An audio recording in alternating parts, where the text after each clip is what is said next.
जय जोहार, नमस्कार। दैनिक छत्तीसगढ़ चैनल पर आप सभी का एक बार फिर से बहुत बहुत स्वागत है। छत्तीसगढ़ की रोजाना बड़ी खबरों को जानने के लिए इस चैनल को जरूर सब्सक्राइब कर लीजिए ताकि बिना किसी रुकावट छत्तीसगढ़ की सारी बड़ी खबरें हम आप तक रोजाना पहुंचा सके। छत्तीसगढ़ में 2 भीषण सड़क हादसे हो गए जिसमें 10 लोगों की जान चली गई। पहली घटना बलौदाबाजार जिले के दामाखेड़ा से 2 किलोमीटर आगे नानघाट के पहले दरचुरा गाँव के पास हुआ, जहाँ हाईवे पर RBS कंपनी की बस को ट्रक ने टक्कर मार दी। और बता दें कि इस हादसे में 5 लोगों की मौत हो गई जबकि 29 यात्री घायल हो गए, जिनमें से घायलों को रायपुर के मेकाहारा रेफर किया गया था। मृतकों में महिलाएं और बच्चों के नाम शामिल है और ये पूरा मामला सिमगा थाना क्षेत्र का है। बता दें दूसरी बड़ी घटना जो है जसपुर जिले में हुई, जहां तपकरा थाना क्षेत्र की ये बड़ी घटना है, जहां बस झारखंड से कुरडेग के छत्तीसगढ़ से कुनकुरी आ रही थी, जिसमें तकरीबन 25 यात्री सवार थे और तभी ये बस गोडा अंबा गांव के पास तेज रफ्तार होने के कारण चालक पर से नियंत्रण हट गया और बस सड़क किनारे निर्माणाधीन मकान में जा घुसी और पलट गई। हादसे में बात करें तो कई यात्री बस के अंदर ही फंस गए थे, जिससे मौके पर अफरा तफरी मच गई और ग्रामीणों और पुलिस की मदद से फंसे हुए यात्रियों को बाहर निकाला गया और तकरीबन 25 घायल लोगों को कुनकुरी अस्पताल भेजा गया। पुलिस ने बताया कि इस हादसे में 5 लोगों की मौत हो गई है, जिसमें एक बच्चा भी शामिल। बड़ी खबर छत्तीसगढ़ में आगामी 25 मार्च से ट्राइबल गेम्स का आयोजन होने जा रहा है, जिसमें देश भर के आदिवासी खिलाड़ी हिस्सा लेंगे। बता दें भारत में आदिवासी खिलाड़ियों की प्रतिभा को राष्ट्रीय मंच देने की दिशा में एक बहुत बड़ा और महत्वपूर्ण कदम उठाया जा रहा है। पहले खेलो इंडिया ट्राइबल गेम्स का आयोजन किया जाना है, जिसमें 25 मार्च से लेकर 6 अप्रैल के बीच छत्तीसगढ़ के 3 शहरों जिसमें रायपुर, जगदलपुर और सरगुजा में इसका आयोजन होगा, जिसकी घोषणा गुरुवार को केंद्रीय युवा कार्यक्रम एवं खेल मंत्री डॉक्टर मनसुख मांडविया ने की है। इन खेलों में देश भर के आदिवासी क्षेत्रों से आने वाले खिलाड़ी हिस्सा लेंगे। प्रतियोगिता में 7 पदक स्पर्धाएं आयोजित की जाएंगी, जिनमें athletics, football, hockey, weight lifting, तीरंदाजी, तैराकी और कुश्ती शामिल है। इसके अलावा पारंपरिक खेलों को बढ़ावा देने के लिए मल्लखंब और कबड्डी को डेमो गेम्स के रूप में शामिल किया गया है। खेल मंत्री मांडविया ने बताया कि खेलो इंडिया ट्राइबल गेम्स का उद्देश्य देश के हर युवा को खेलों में आगे बढ़ाने के लिए अवसर प्रोवाइड कराना है। सरगुजा के सहकारी बैंक से पैसा निकालने किसान लगातार परेशान होते नजर आ रहे हैं। सरगुजा जिले में धान बेचने वाले किसानों को सहकारी बैंक से पैसा निकालने के लिए लगातार दिक्कतों का सामना करना पड़ रहा है। किसानों को दिन भर लाइन में लगने के बाद मात्र 20,000 रुपए दिए जा रहे हैं। सहकारी बैंकों में किसानों की काफी लंबी लाइनें लग रही हैं। बैंकों में कर्मचारियों की कमी के कारण भी किसानों को परेशान होना पड़ रहा है। सहकारी बैंक प्रबंधन का कहना है कि बैंकों को लिमिट में रुपए मिल पाने के कारण यह स्थिति बन रही है। सरगुजा में समर्थन मूल्य पर धान बेचने वाले किसानों को अपना पैसा निकालने में दिक्कतें आ रही हैं। बता दें सहकारी बैंक आकाशवाणी चौक की शाखा में किसानों की लंबी लाइनें लग रही हैं। किसानों ने बताया कि रोज पैसा निकालने के लिए घंटों लाइन में लगकर इंतजार करना पड़ता है और उन्होंने इस परेशानी की जानकारी अधिकारियों को भी दी है।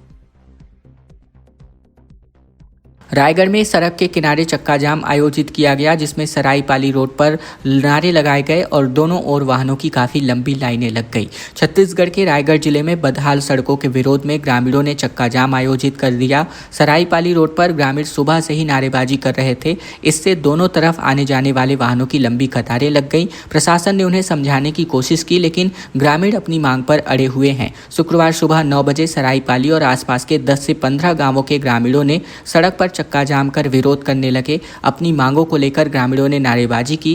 ग्रामीणों का कहना है कि गिरवानी से सरायपाली की ओर जाने वाली सड़क बदहाल हालत में है और इससे रोजमर्रा के आने जाने में लोगों को दिक्कतों का सामना करना पड़ता है। ग्रामीणों ने बताया कि हर दिन शिवपुर, पाली, देलारी, इसके अलावा सरायपाली, गौरमुड़ी, गदगांव और साथ ही हर्राडीह और अन्य गाँव के लोग इस सड़क से आते जाते हैं। स्कूल के बच्चे भी इस सड़क से पढ़ाई के लिए आते जाते हैं, लेकिन खराब सड़क होने के कारण उन्हें परेशानियों का सामना करना पड़ता है। बड़ी खबर भिलाई से, जहां भुट्टे की फसल के बीच अफीम की खेती को अंजाम दिया गया। बता दें छत्तीसगढ़ के दुर्ग जिले में ये बड़ी खबर आ रही है, जहां जिले के अंतर्गत भुट्टे की फसल के बीच अफीम की खेती हो रही थी। छत्तीसगढ़ पुलिस को जब इसकी भनक लगी तो 6 मार्च को रेड मारकर कार्यवाही की गई।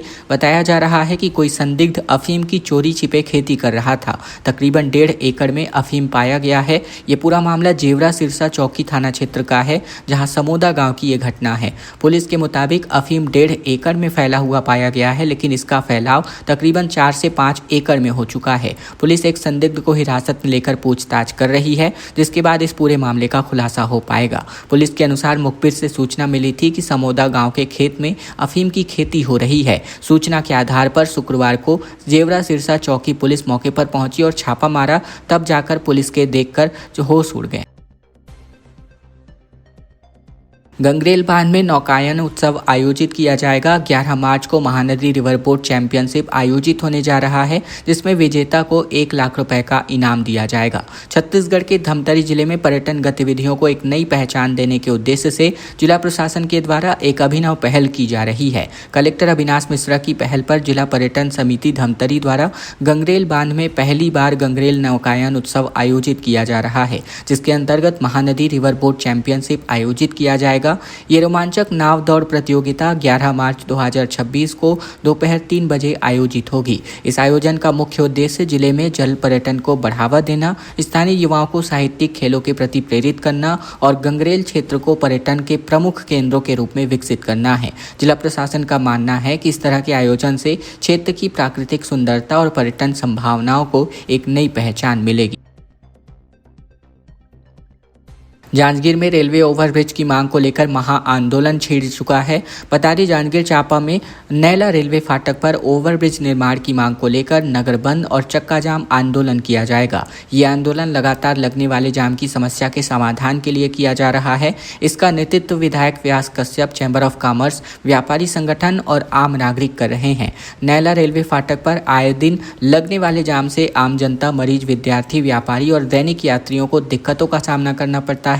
कई बार एम्बुलेंस और अन्य आपातकालीन सेवाएं भी इस जाम में फंस जाती हैं, जिससे स्थिति और गंभीर तौर पर उत्पन्न होती है। विधायक व्यास कश्यप ने बताया कि रेलवे फाटक की यह समस्या वर्षों से क्षेत्र की जनता को परेशान कर रही है। उन्होंने आरोप लगाया कि कई बार मांग और निवेदन के बावजूद रेलवे प्रशासन द्वारा अब तक कोई ठोस कदम नहीं उठाया गया है। खबरों में आगे बढ़े इसके पहले अगर आपने चैनल अभी तक सब्सक्राइब नहीं किया है, सब्सक्राइब जरूर कर लीजिए छत्तीसगढ़ की रोजाना बड़ी खबरों को जानने के लिए, ताकि बिना किसी रुकावट छत्तीसगढ़ की सारी बड़ी खबरें ठीक इसी प्रकार हम आप तक रोजाना पहुंचा सकें।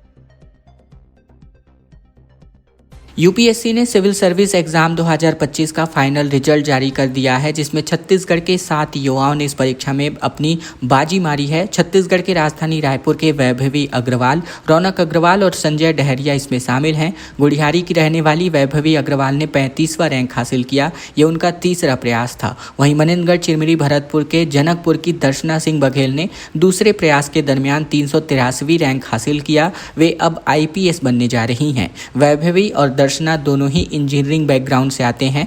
धमतरी जिले के डीएसपी डायमंड सिंह ने 623वीं रैंक हासिल किया है। डायमंड सिंह छत्तीसगढ़ राज्य पुलिस सेवा के 2024 बैच के अधिकारी हैं। वहीं रायगढ़ जिले के संबलपुरी में रहने वाले अजय गुप्ता भी 452वीं रैंक के साथ चयनित हो चुके हैं। बलरामपुर के विपिन गुप्ता भी तकरीबन 113वीं रैंक पर हैं। इसके अलावा यूपीएससी के नतीजे आते ही वैभवी अपने परिवार के साथ मंदिर दर्शन करने पहुंची, जहां उन्होंने बातचीत में कहा कि मैंने पहले 2 प्रयास में असफलता पाई है। जबकि पहली बार प्री क्लियर नहीं हुआ तो ये मुश्किल समय में जरूर थी, लेकिन अगली बार मेंस की तैयारी के लिए भी इन्होंने साल भर का समय लिया।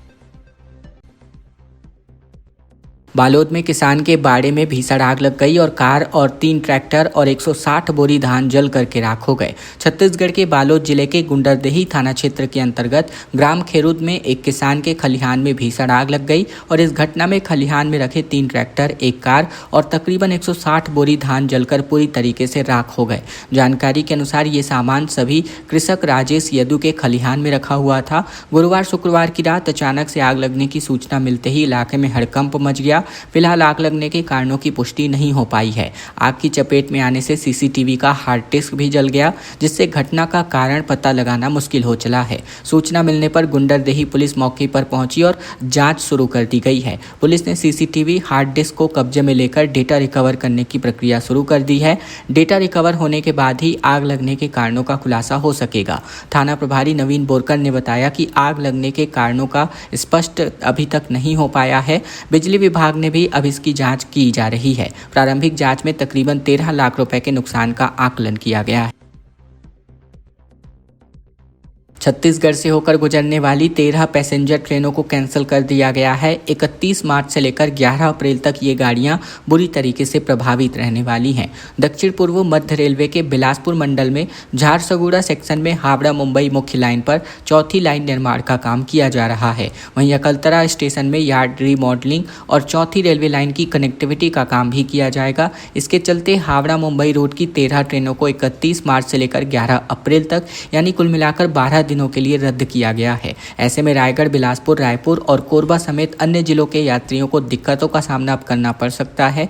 इसके पहले छत्तीसगढ़ से होकर गुजरने वाली 10 ट्रेनों को भी कैंसिल किया गया था। दरअसल नागपुर मंडल गोंदिया स्टेशन पर वॉशेबल एप्रन बनाने का काम जल्दी पूरा होने की योजना है, जिसके लिए रेलवे ने ब्लॉक करने का फैसला किया है। कैंसिल होने वाली गाड़ी में मेमू लोकल पैसेंजर ट्रेनें भी शामिल हैं।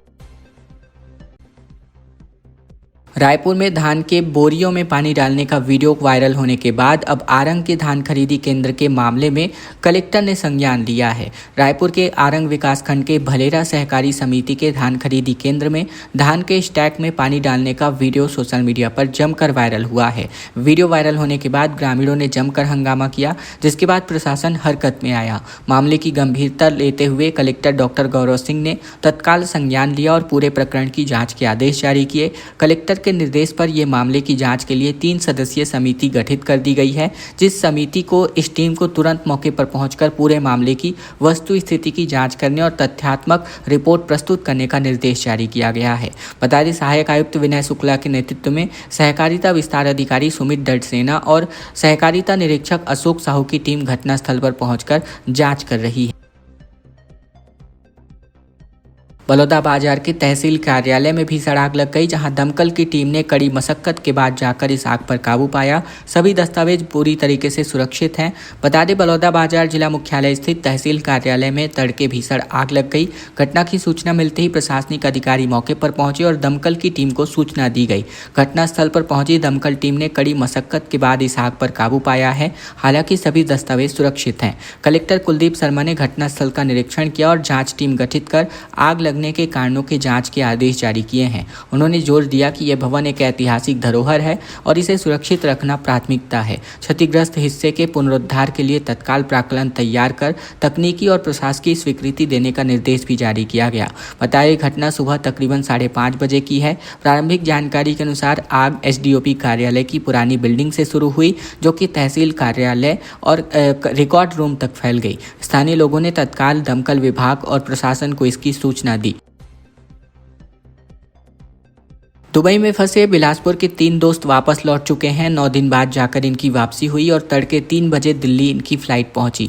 दुबई में पिछले 9 दिनों से फंसे बिलासपुर के 3 दोस्त सुरक्षित वापस लौट आए हैं। इनकी फ्लाइट सुबह तड़के 3 बजे तक दिल्ली पहुंची, जहां से वे रायपुर आने वाले हैं। तीनों दोस्त घूमने के लिए दुबई गए हुए थे, लेकिन सुरक्षा को लेकर स्थिति स्पष्ट नहीं होने के कारण इनकी वापसी में लगातार देरी हो रही थी और 6 मार्च को उनकी वापसी हुई। खबरों का सिलसिला बस यहीं तक का था। अगर आपको यह वीडियो अच्छा लगा तो वीडियो को एक छोटा सा लाइक कर दीजिए। चैनल पर नए हैं तो चैनल भी जरूर से सब्सक्राइब कर लीजिए, ताकि बिना किसी रुकावट छत्तीसगढ़ की सारी बड़ी खबरें रोजाना हम आप तक पहुंचा सके। तो इस वीडियो को लाइक और चैनल को सब्सक्राइब करने का छोटा सा काम आप लोगों को जरूर से कर लेना है।